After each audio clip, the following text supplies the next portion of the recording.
When I played Astro's Playroom on my newly purchased PS5, I was in ecstasy. It looks amazing. The DualSense's functionalities were cool, and most importantly, I got to see all my favorite characters from past PlayStation games. It felt like Sony was grabbing me from behind with his soft hands and whispering to my ears, "They're all coming back on PS5 for your pleasure." That was 4 years ago, and at this point my nostalgia boner has turned into dust as I realized that it was all a lie. There's nothing here, Sony. Astro's Playroom was the swan song, and today's Astro Bot is not a celebration, it's a graveyard.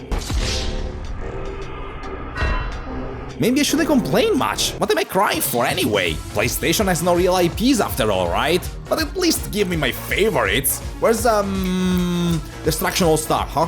Where's Returnal? Where's Concord? Oh, there it is. Okay, jokes aside, this generation was depressing. The only mascot characters that survived the PS4 era are Ratchet and Clank, and those two have been nurtured so much I think Ratchet is now Insomniac's house pet, and he got castrated. That's why I think Astro Bot is actually an allegory. You see a beloved character from your childhood and you treat them exactly like a Sony executive would do, like kicking them in the nuts repeatedly and then moving on. I'm at least glad they brought the cat from Stray, you know? Take this, you goddamn cat, your game sucks! Screw you didn't deserve any award! Astro Bot constantly begs you to let out some nerd tears while bombarding you with more references than a Wikipedia page. And yeah, it's cute, but nostalgia ain't gonna work on me. What is that Siren? Oh my god, it's Siren! Siren acknowledged! We're back on the menu, boys!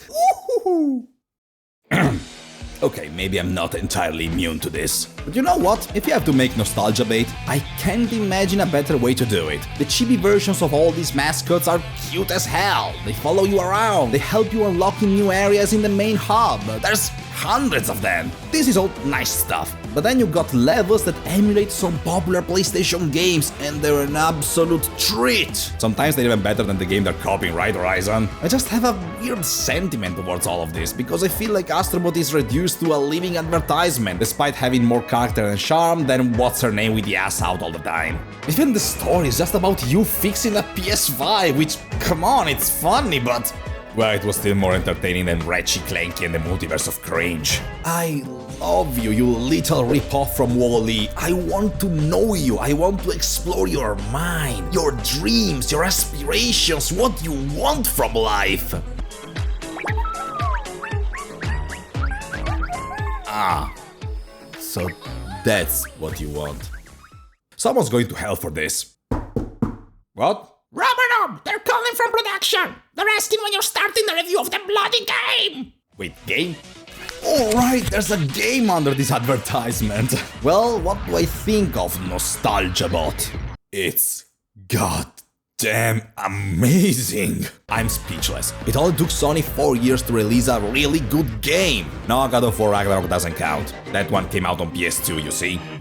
But this game also feels like a PS2 product. It's a no-frills, all-fun experience. There are maybe 5 cutscenes, everything else is just gameplay, gameplay, gameplay. So, what I'm saying is that after half a generation, Sony made a Nintendo game. And for what it's worth, it's genuinely some of the most fun I had in years. Sure, it doesn't have the same depth and movement mechanics of Mario Odyssey. Here you pick the controller and you learn all the moveset in about 14 milliseconds. You jump, you spin, you hover, that's it. There isn't the same kind of improvisation that Mario allows. You miss a platform in Astro Bot, you're dead. With Mario it's all about coming up with brilliant solutions, with long jumps, triple jumps, hat tricks. And I say this with the utmost respect, because if I even dare to compare a game to Mario Odyssey, you know it's one hell of a game. In fact, looking at my Switch library, I'd say that Astro Bot goes right here.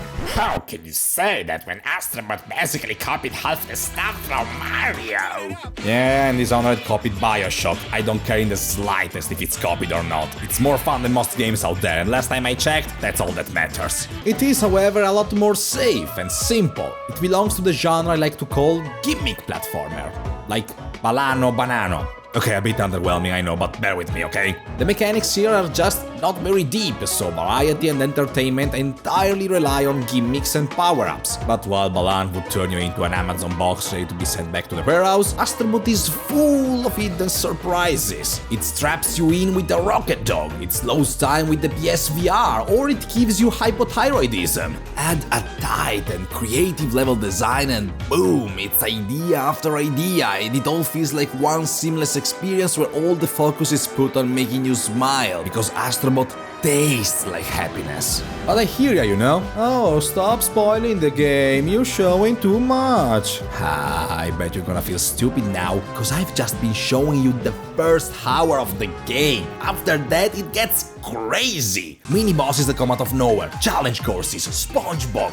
I mean, it's nothing new per se, but other platformers just hope you're gonna be entertained by random power-ups. Astro Bot goes big.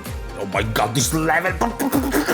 Even if it rarely ever gets challenging, there wasn't a single section that could bore me in the slightest, and every other second it would switch to new mechanics. Levels explode in your face, you play as Metroid Ball, Ninja Gaiden, Dr. Disrespect.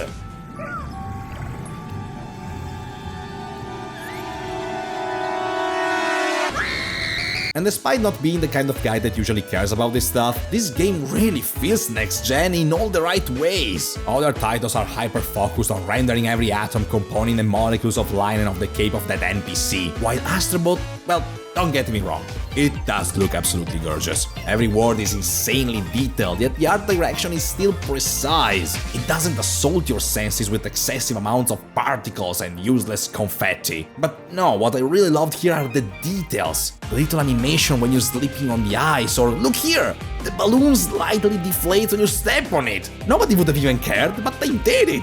Who put that there? Just give that person the trophy for best person.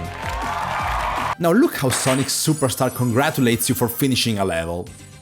It's good, it's fine. But Astro Bot looks at it and goes, oh, that's cute. How about just spawning 1 trillion gems you can spin around and generate a death tornado of jewelry? Now that's some good next-gen shit. All in all, it's the kind of game that just wants to be fun, and it is. Enough for me to play it for 10 hours straight.